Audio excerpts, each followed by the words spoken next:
Welcome back. Today, we're going to be discussing two terms, active and passive management, and what they mean. Welcome to the 3-Minute Advisor. My name is Adam Lasowski. Let's start the clock. Today's format for the video is going to be a little different. Part of this was shot at home, and part of this is in the office as we start getting ready to return from quarantine. Today we're going to be talking about active versus passive management and what those terms mean.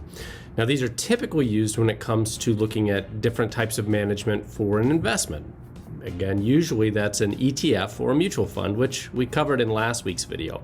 My hope is today that this will give you a little bit more insight into exactly what those terms mean and how they're used and what the benefits and drawbacks are to each.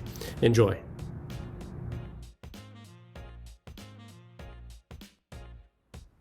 Active management means that there's someone, or more commonly a group of someones, who are watching the fund and selecting each individual investment. Most mutual funds are actively managed. They make their choices according to the goal of the fund. These goals can vary from capital appreciation, which means that they're doing all they can to make as much money and aren't worried about risk, to capital preservation, where they're trying to keep your money as safe as possible while still seeking some return. Now, most mutual funds that have active management are going to be more expensive to own than something that is passively managed, which we'll get into in a minute.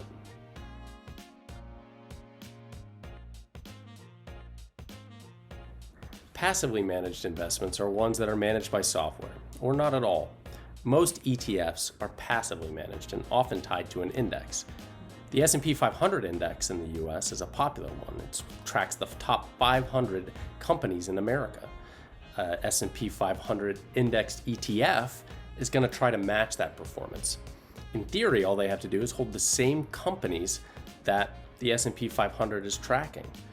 Now, in actuality, it's a little more complicated than that, but the end goal can be achieved without needing a large team researching individual companies. As a result, passively managed funds are typically cheaper to administer.